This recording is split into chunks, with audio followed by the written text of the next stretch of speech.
Patife é quem faz. Agora preciso dar um alerta de gatilhos e pedir pelo amor de Deus para que o bispo não derruba nós, dono da emissora. Eu trouxe esse caso aqui porque alerta de gatilho, porque nós vamos falar de uma coisa que é violência, abuso, violência esse, pro, o algoritmo derrubar.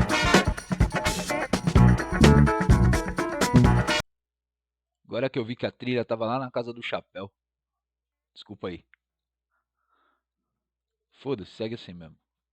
Então, como eu tava pedindo, nós pede a Deus pro bispo não derrubar nós. E o foco desse canal é educomunicação, significa que educação tá aqui, cara. E educação também é arredores, é entorno. E vamos lá, segue comigo. O caso, vou mostrar só um pedacinho, vocês já estão vendo aí na legenda do que aconteceu. Há uns 2 meses atrás, uma mulher foi vítima de violência. Tananã. Só que dá um ligo. Para saber se essa escola é estadual, municipal, qual que é a escola, qual que é a realidade desses estudantes, que bairro é, o que a escola pode fazer para reduzir danos nesse entorno. Porque literalmente o mano foi lá e se passou por um funcionário, atraiu a moça com a oferta de trabalho e fez essa maldade com ela. Então a comunidade não conhece, provavelmente não conhece quem é quem nas escolas, por exemplo. Se caso se ele se apresentou como funcionário da escola, a comunidade, eu não entendi direito, a comunidade não conhece. Ele se apresentou como funcionário de qualquer outro lugar, ele foi visto também como um rosto conhecido na quebrada e tal, né? Sabe Deus onde está esse cara agora. Ele também não passou batido. A escola também não tinha o conhecimento de quem é ele. Então podia ser meu filho, podia ser sua filha. E para saber onde é essa escola, eu sei quem pode saber. Se você sabe ler picho na parede, você sabe quem sabe aonde pode ser essa escola. E máximo respeito quem denuncia. Ainda bem que existe o picho para mostrar isso pra gente. O picho georreferenciamento. Eu conversei com alguns moradores, eles disseram que não tem informações específicas sobre esse caso, mas que, claro, todos ficaram sabendo o que aconteceu aqui com essa vítima, mulher de 27 anos. Então seria atrás desse muro que ela foi abusada, sofreu essa violência sexual por parte aí desse criminoso. E as pessoas que estavam aqui na região, moradores que estavam em prédios, tem alguns predinhos aqui, olha, nessa rua. Tanto esse, o nosso repórter cinematográfico Roberto Bergamini está mostrando para você toda a região. Aqui tem um predinho lá, do outro lado também um prédio azul, que as testemunhas começaram a escutar os gritos de socorro dessa vítima. Então imagina só o medo agora, William, para quem tem os filhos estudando aqui nessa unidade de ensino. É uma rua muito pacata, digamos assim. Mas, será que é estadual essa escola aí? Algumas crianças, adolescentes, vêm acompanhado da família, outros passam até sozinho. Graças a Deus a gente tem picho.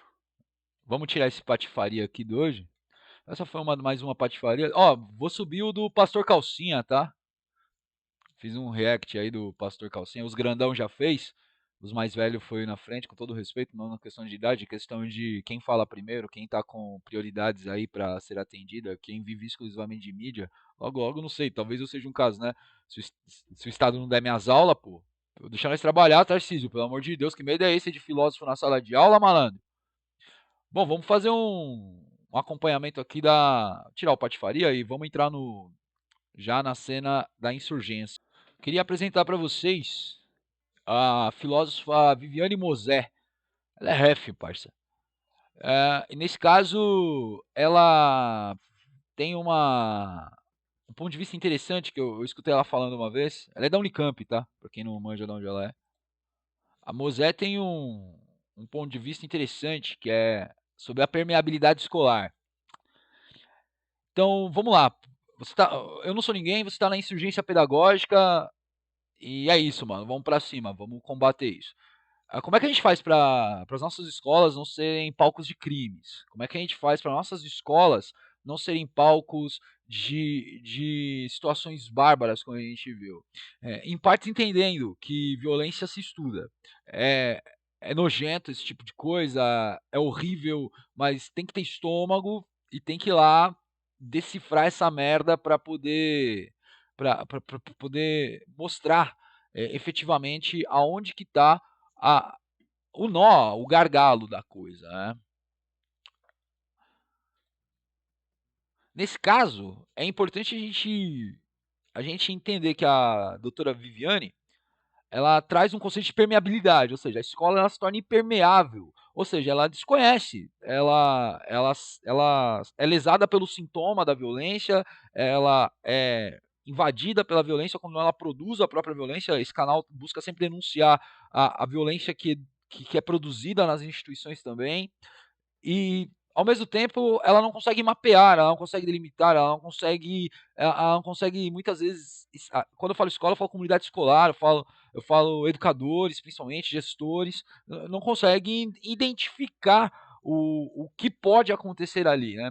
E aí ela acaba não agindo. Por exemplo, o poder de uma diretora frente ao pedido de mais segurança no bairro, ele é uma palavra de fé pública, sabe? E por que nunca foi pedido essa segurança? Agora, quando é para arrancar aluno de sala de aula, aluno que mora na região de sala de aula, aí não pensa duas vezes. Bom, vamos conversar um pouquinho sobre isso, vamos ver o vídeo da Viviane Mosé. A gente tem um passivo muito grande na educação brasileira. O tema educação é muito recente na nossa vida. A gente Acho que vocês não estão vendo. Tinha 50% de analfabetos, nunca sentaram no banco escolar. Então, muito recente na nossa cultura. No final do século XIX, a gente tinha um passivo muito grande na educação brasileira. O tema educação é muito recente na nossa cultura. No final do século XIX, a gente tinha 80% de analfabetos. Na década de 50, a gente tinha 50% de analfabetos. Peraí, já estava esquecendo, calma. Moldura dourada para a doutora Vivi Mosé. Quem sou eu e quem serei? Cheguei onde cheguei em ombros de gigantes. A gente tinha 50% de analfabetos, nunca sentaram no banco escolar.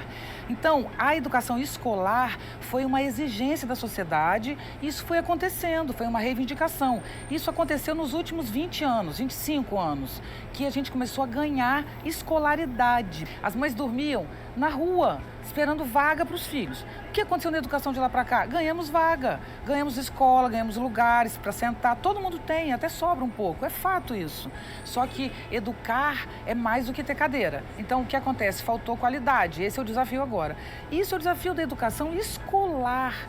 Isso é um tema. Outro tema é o que é educar, porque a gente no Brasil tem o defeito de atribuir tudo à escola, do mesmo modo que atribui tudo à prisão. A gente acha que quando uma pessoa faz uma coisa errada, ela tem que ser presa, mas não é isso. É muito mais complexo a questão do erro, da lei, da punição, do que isso gera, mas não é tudo cadeia, assim como não é tudo escola. Vamos lá. Aos troféu punitivo. Cadê o Foucaultzinho? Cadê o Foucault de ceroulas? Foucault de tanga xadrez? Porque agora eu vou falar com os meus amigos. Amigos não, né? Porque eu não sou amigo desse tipo de gente. Vou falar com os educadores e as educadoras punitivistas.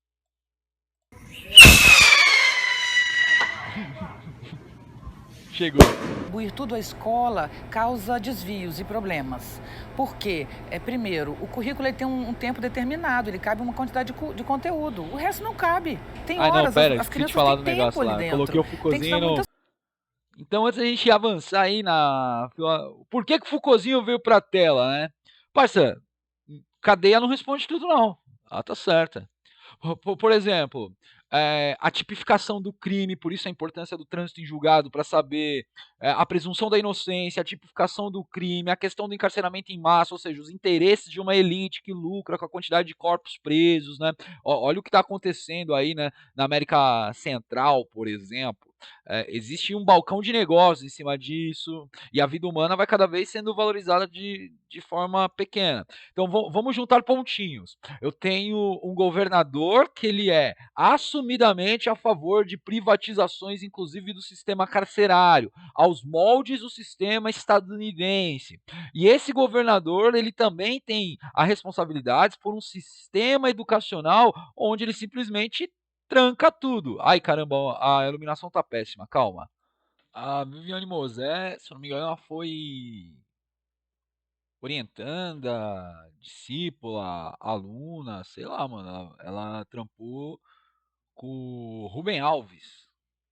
Pra quem não conhece, o Rubem Alves é aquele mano da epistemologia, da filosofia da ciência, cara. Ele explica pra gente, assim, nos cursos de filosofia a gente lê Rubem Alves, Chalmers, Thomas Kuhn, os cara do campo da epistemologia, né? O que vale da ciência como ciência. Tudo depois, a gente começa a estudar esse cara depois que a gente estuda Descartes. Também, é um bagulho louco. Depende também de onde você tá, né? Ah, foda-se.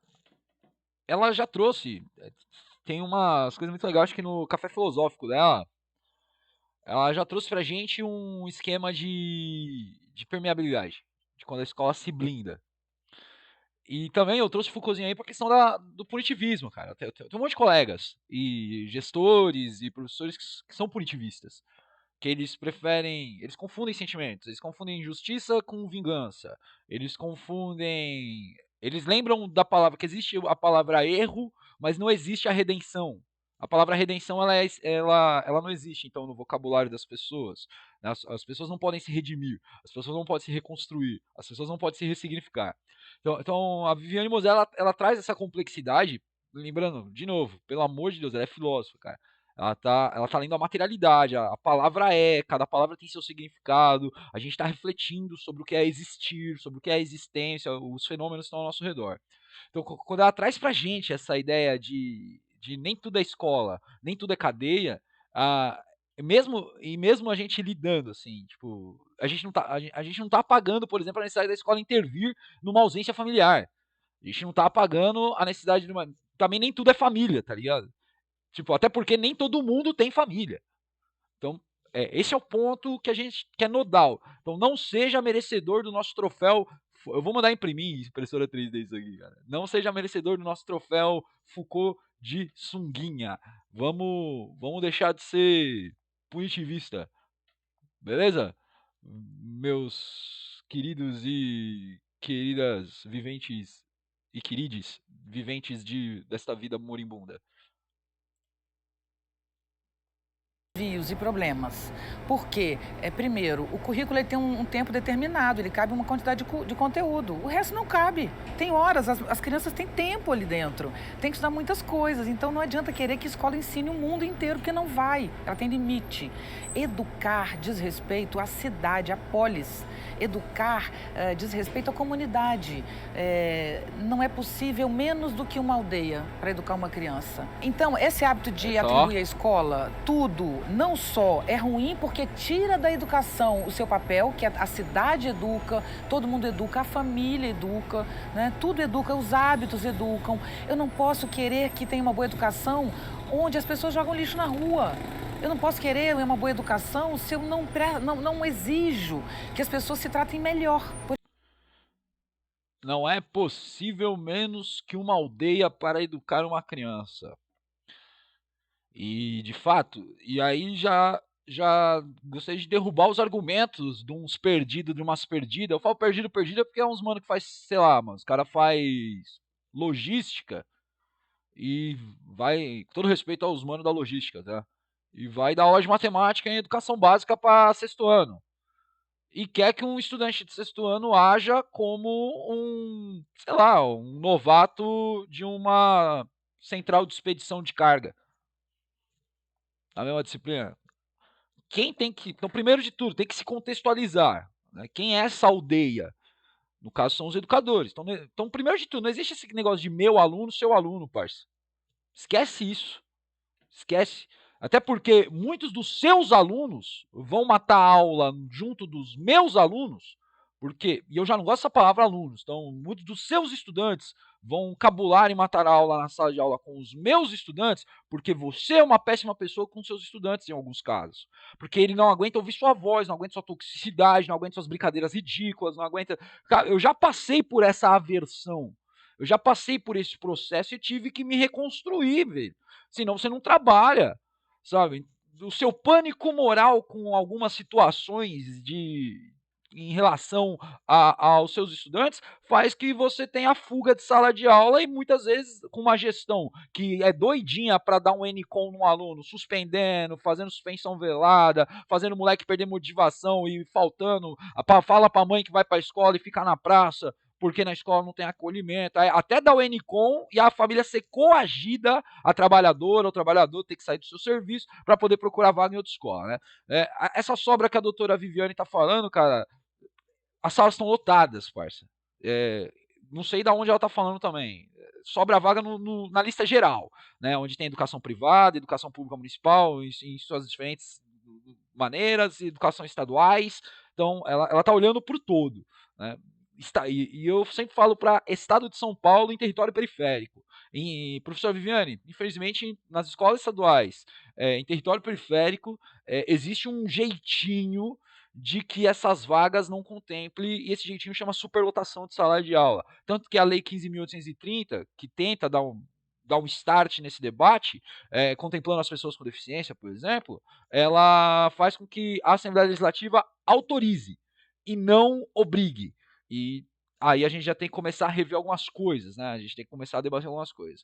Então, nessa parte que eu tento elencar, e permeabilidade, junto com a professora Viviane, com essa parte que nem tudo é escola, eu deixo também aquele contraste. Pipa no alto não tem dono.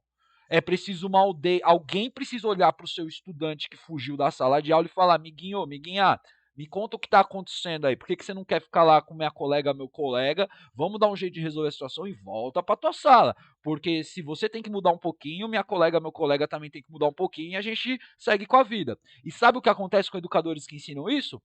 Rua no estado. Infelizmente é isso que acontece. Mas tô na rua, mas tô de consciência tranquila. Felizmente, enquanto tiver parede para nós rabiscar e ensinar, a gente está ensinando. Certo? Atribuir a educação à escola é segmentar a vida. E não é assim que funciona. Lógico, a gente não ama só no lugar do amor, a gente não trabalha só no lugar do trabalho. Então, esse hábito de fragmentar é muito ruim. Então, educar é uma cidade educadora. Só tem educação se tiver uma cidade educadora, um bairro educador, entende? Isso é fato. Para educar, é preciso uma comunidade. Então, a gente... Eu fui aprender isso na minha segunda licenciatura, quando eu frequentei uma cidade universitária. E, de repente, eu estava agindo como um ecano no meio do Instituto de Biociências. Foi muito divertido. Como que um ecano age, né? Depende de onde, a gente é da Educom, a gente é amor, luta, festa e guerra. Além da rebeldia. Óbvio. A gente tá trabalhando com informação, caralho. Quem sabe primeiro fica puto primeiro, porra. Que prepotência, né? Falar que ecano sabe das coisas primeiro, mas desculpa. Aí tô eu lá, sendo eu. Até que um amiguinho da Biociências toma uma atitude diferente da que eu tomaria. Eu falo: putz, mano, então é aqui que aqui eu tenho que pisar desse jeito. Pisar fofo e terra alheia, né? Então, na cidade universitária, a minha cultura entrou em choque com a cultura de outro colega estudante, porque ali, para se falar do que a gente estava falando, no caso é uma aula de neurociência, a gente tinha que manter um certo direcionamento, uma certa objetividade. Enquanto na ECA a gente trabalha mais com o campo da criatividade também, muitas vezes, o campo da abstração para poder trabalhar as inspirações, né, para poder trabalhar as manifestações dentro das múltiplas formas de linguagem, seja ela música, seja ela artes plásticas, seja ela escrita. Então, é um choque interessante. Eu não quero me comparar a essa criança na aldeia, mas todos somos uma criança numa aldeia em aprendizado, né?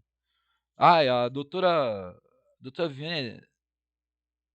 Viviane é zica. Vambora. A gente tem, inclusive, o selo Cidade Educadora, né? Tem instituições que dão selo de Cidade Educadora.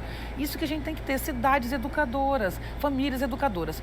Como a gente chega aí? É mais existencial a questão, para mim, que a gente tem que perceber que a gente só existe em grupo, que a gente precisa conviver e que para conviver tem regras e que essas regras devem ser orgânicas, não é de cima para baixo, não é um oprimindo o outro, não é uma desigualdade social ridícula e absurda, como a gente tem no Brasil, um pobre e outro muito rico, o rico não tem nem noção do que ele tem, de tanto que ele tem, então, e o outro com fome, então não pode, isso não é uma posição política. Não é uma posição política partidária ou qualquer outra coisa, não. Isto é um diagnóstico da realidade. Graças a Deus. Olha, eu vou compartilhar o motivo de eu ter ido. Primeiro, 2 motivos que eu sou doador assíduo de sangue. Cada 2 meses estou lá, né. Tenho até amizade com a aí doutor, se tiver olhando alguma coisa aí, ó, cara, é importante, doe sangue. Enquanto você pode, doa sangue. E o segundo que, pô, mano, eu não ia voltar vou voltar semana que vem, quando eu tiver aula lá de novo pra TPC, mas eu não vou voltar na mesma escola que eu. Cadê a trilha de patifaria? Eu quero uma trilha de patifaria aqui, pronto. Eu não vou voltar pra escola que me desrespeitou, que me passou por cima, né, das minhas decisões, porque eu estava tomando decisões em caráter diagnóstico, porque é uma escola violenta, onde uma professora adoeceu lá em sala de aula, onde uma outra colega faleceu, não sei se foi por aquilo, mas ela tinha problemas neurológicos, né? Será que intensificou? Será que intensificou? Pô, entrar numa sala de. Eu vou mostrar um dia um áudio assim tratado de como que é a violência sonora, né? Eu levei um decibelímetro uma vez, marcou 112, cara. É tipo motosserras ligadas na sua orelha. É, bom, enfim. E, e eu precisei tirar por 20 minutos, né? Exatamente, foi exatamente o que eu disse, né? Preciso que vocês aguardem 20 minutos. A aula estava no comecinho, estava nos primeiros 5 minutos, e 5 minutos já tinham sido tomados pela gestão organizando onde ia alocar um professor substituto. Eu estava substituindo um professor de geografia. Depois, mais 10 minutos sendo tomados por esse trio. E aí eu peguei esses 3 alunos que eu já conhecia um dia antes, pois eu tive um trabalho com eles numa sala de leitura um dia antes com eles, diagnosticando parte de como que são as manifestações deles de violência, o que é, o que não é, se é uma questão neurológica, se é uma questão neuropsicopedagógica. Enfim, detalhe, a diretora se diz neuropsicopedagoga. Ela se apresenta como neuropsicopedagoga, mas a praxis é outra, aparentemente. Para falar dela que ela tem TDAH, que ela tem autismo, ela se apresenta com pompas a neuropsicopedagogia. Mas quando é para entender, reconhecer a necessidade dessas intervenções, esses acompanhamentos, desses diagnósticos, como a doutora Viviane disse, né? O meu campo de autoridade é o campo da filosofia, então eu parto do mesmo ponto de vista da Viviane Mosé, mas para poder compreender esses diagnósticos, ela não se apresenta como neuropsicopedagoga, não. Na praxis, né? E, pelo menos, não consigo ver. Se ela fazer isso frente aos meus olhos, sem querer ser São Tomé e com todo respeito a ela, mas vacilaram comigo. Bom, a treta é quando eu pedi para as estudantes aguardarem, eu usei essas palavras na frente de vários estudantes, na frente delas. Por favor, meus queridos, vocês estão fora do contexto, eu não estou conseguindo fazer a chamada. Se eu não fazer a chamada, eles estão dizendo que não vão. Os gerentes de organização, coordenadores, gestores falam: vocês vão tomar falta, vocês não vão receber se não fazer a chamada. Sendo que eu tenho 5 dias úteis, 5 dias corridos para fazer o corre lá. Antes era 8 dias, agora são 5 dias corridos. Né, para fazer o corre lá e preencher o diário de classe digital. Mas eu fico passando por essa coerção, sabe, de faça a chamada e tal. Beleza, só que eu não estou conseguindo porque 3 estudantes estão gritando, sabe? E gritando por quê? A escola, para receber aluguel, tem cantina. Esses estudantes têm livre acesso praticamente a doces e ultraprocessados. Eu tenho os palitinhos aqui, eu vou ter uma aula, vou ter um react de Penai, vou mostrar para vocês. A quantidade de pirulitos, balas que essas crianças ficam. Então, o açúcar é metabolizado, isso vira energia. Eu não consigo ir contra a natureza. Além disso, são cidadãozinhos, seres humaninhos que estão manifestando suas necessidades, seus vazios, suas ausências afetivas. Eu pego o manual do Jesus Palácio César Coelho Marquesi sobre transtornos e déficit de aprendizagem, boto ele embaixo do braço e vou para cima, vou para a luta. Só que a resistência que eu encontro é a gestora falou: "Não, fala para ele que eu sou a diretora", sendo que ela é vice, "e que eu tô falando para você voltar para a sala". Então, a minha mensagem é: elas vão esperar eu terminar de fazer a chamada, não vão ser prejudicadas, não vão ser punidos. E a resposta é: não, eu não quero você aqui fora, eu não quero estar na sua companhia, eu não quero você nesse espaço escolar. O engessamento onde é proibido aluno em corredor, aluno em praça, aluno em banco, aluno em biblioteca. Eu faria ela me esperar numa sala de leitura, esses estudantes descontrolados esperando numa sala de leitura, lendo um gibizinho lá. Depois eu chego lá, bato o papo: o que aconteceu hoje que eu não consegui fazer a chamada, meus queridos? O que vocês estão querendo? Identifico as necessidades, transformo o que eu tenho que transformar na aula, mudo o comportamento e vapo. Reforço o que tem que reforçar, repreendo o que tem que repreender e acabou. Então, existe um autoritarismo também na praxis da gestão. Existe um distanciamento. Eu trabalho para pessoas que estão em completa dissonância cognitiva, porque eu recebendo o nome de tumultuador, sabe, de baderneiro, de brigão, quando eu quero conversar sobre problemas de aprendizagens de estudantes, quando eu quero fazer leitura de projeto político-pedagógico, e um colega de trabalho conferindo jogos na Mega Sena ao meu lado e o ATPC, ó. Detalhe, reuniões que cada vez menos, né? Quer dizer que toda reunião de ATPC vai acabar mais cedo? Só se fala unilateralmente, só o coordenador fala e eu escuto. Então não existe ainda, professora Viviane, essa praxis da leitura da realidade, essa praxis da leitura diagnóstica da consciência, da leitura diagnóstica das ações, da leitura diagnóstica dos significados das coisas. Eu cito Saussure, o agente significador, o significante, né? Eu cito Saussure, pela lógica de Saussure.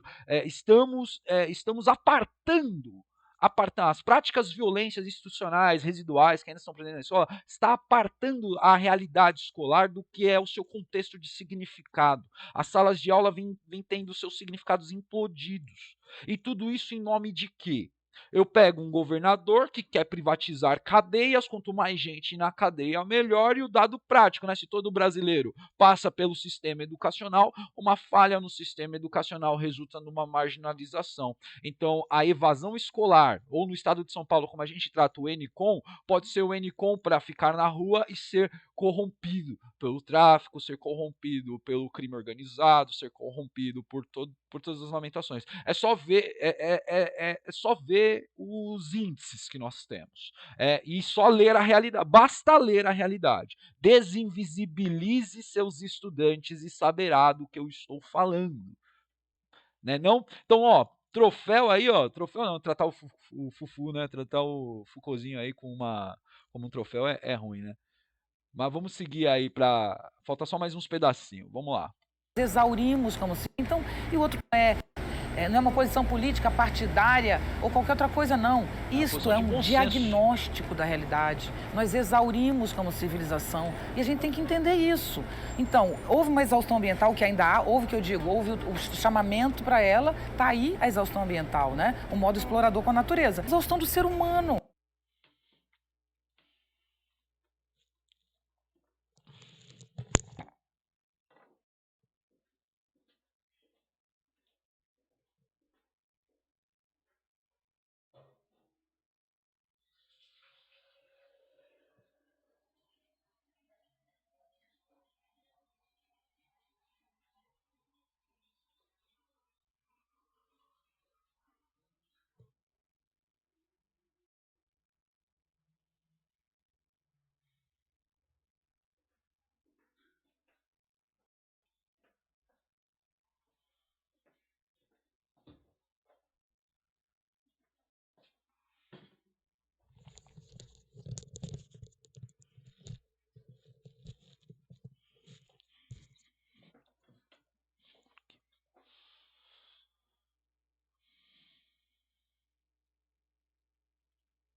Ixi, esqueci de... Foi mal, fui beber água, depois eu corto. Não vou... E temos a exaustão humana, que é a exaustão do ser humano. Ambiental, né? O modo explorador com a natureza. E temos a exaustão humana, que é a exaustão do ser humano. Então, exaurimos o índice de suicídio, né? De uso de medicação. Exaurimos. E família, passou o carro dos churros aqui, carro do ovo, sei lá o que passou aqui. Me atrapalhei todo aqui. Mas vamos... Peço desculpas aí. Ó, ela tá falando do campo da exaustão. A exaustão humana e a exaustão da natureza e por aí vai. Nós estamos numa sociedade exausta, diz a filósofa Viviane Moser. Bora, Vivi, manda braba. Tem que entender isso. Então, houve uma exaustão ambiental que ainda há, houve o chamamento para ela, está aí a exaustão ambiental, né? O modo explorador com a natureza. E temos a exaustão humana, que é a exaustão do ser humano. Então, exaurimos o índice de suicídio, né? De uso de medicação, de depressão. Então, exaurimos. Então, ou a gente senta e reconstrói isso em outras bases e começa a se educar primeiro internamente, autogestão, né? Eu adoro falar esse tema, autogestão. Então, eu preciso de autogestão para minimamente dizer, eu nasci, vou morrer. eu tenho um papel no mundo, tenho responsabilidades, como é que eu lido com isso? Ao invés de ser um esperto, sabe? Alguém que quer se dar bem. Então, essa cultura tem que se transformar. Ter consciência que a gente morre, a gente nasce, morre. A gente tem um tempo aqui que eu quero deixar, né? O que me interessa. A vida não é só o que vai, a vida é o que fica, né? A gente deixa filhos, a gente deixa o mundo, quer estragar, quer deixar bonito. Então, é um posicionamento que é necessário ter, é fundamental. Não, ao invés disso, a gente gosta de ser o esperto, quer se dar bem, né? Todo mundo quer vencer. Alguém venceu o quê, né? Quando é que a gente vence? O que é vencer? Meu Deus! O que é vencer, né? Para que vencer? Né? Ou até bom vencer. Por exemplo, o esporte, né? Você luta e vence, um perde, outro vence. Mas não é isso a razão de existir. A espécie humana só existe porque ela se desdobrou moralmente, porque ela se virtualizou. Nós somos um corpo físico, presente, esse que está aqui agora, né? Esse corpo só conseguiu existir na história da civilização porque ele desenvolveu a consciência, que é a memória que me faz guardar aqui experiências e me faz ter valores. Então diz, não, anda por ali que é perigoso, vai por aqui, né? Então começa, a vida tem valor, a gente morre. Então isso é o processo de virtualização que é natural no humano, para ele conseguir existir, que existir como físico e como pensamento. Então, nós somos seres que nascem absolutamente abertos. A gente tem uma genética maravilhosa, que tem milhões de informações, mas exatamente por ter milhões, as informações que a gente vive são as que acionam a vida, são as que a vida leva a gente a desenvolver. Então, na verdade, tudo depende da nossa relação com o mundo. Isso é se educar, né? Isso é existir. Então, quando você abre o olho, seu foco aqui na câmera ou seu foco de lado, quando eu estou falando, faz toda a diferença, né? Se a luz vem de cima para baixo ou de baixo para cima, faz toda a diferença. Eu posso parecer linda e horrorosa, só com uma luz. Então, tudo é uma questão de perspectiva. Temos que aprender que educar é... E aí, mano, agora eu tô inseguro com a minha lampadinha aqui, mano. Comecei... Que é isso, professor? Melhorou?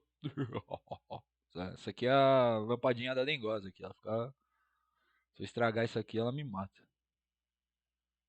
É se formar como ser humano. Eu chamava meus alunos de seres humanos. E um dia a menina falou, nossa, professora, está nos diminuindo. Eu falei, não, a gente ainda não está nem nessa categoria.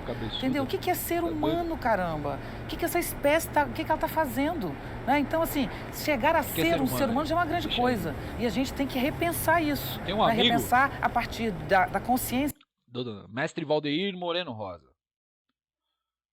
Valdeir escreveu sobre Delfim Neto. Só não botou o Delfim Neto na cadeia porque o Delfim Neto tava velho já. A praxis de Delfim Neto na ditadura bonapartista. Foi aluno do Rago na PUC. Fudido. O cara é zica, mano. Pensa num cara que o Estado odeia. O Estado odeia o mestre, mano. O cara é zica.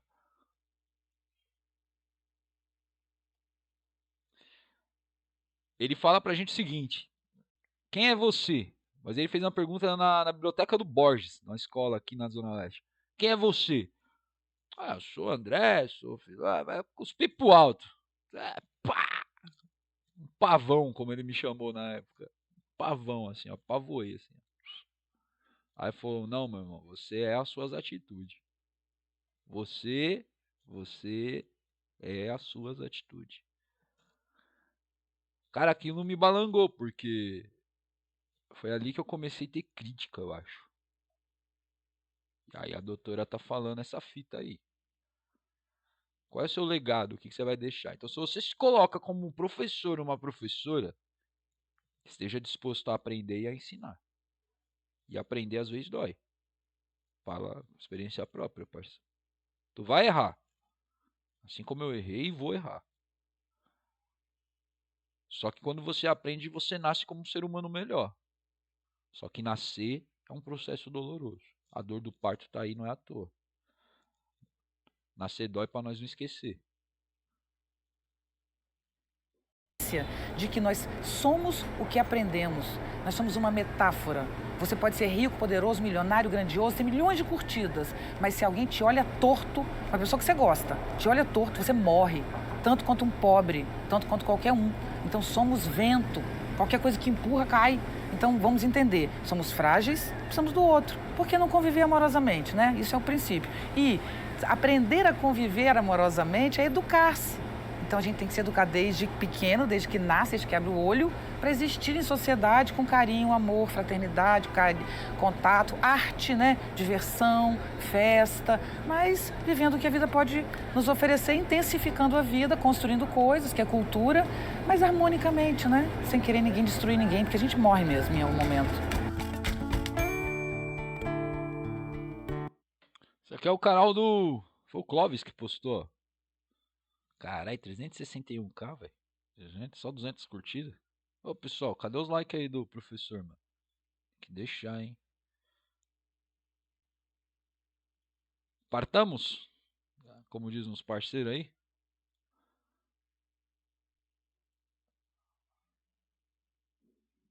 Opa. Minha cortininha. Mó brisa mexer com ela.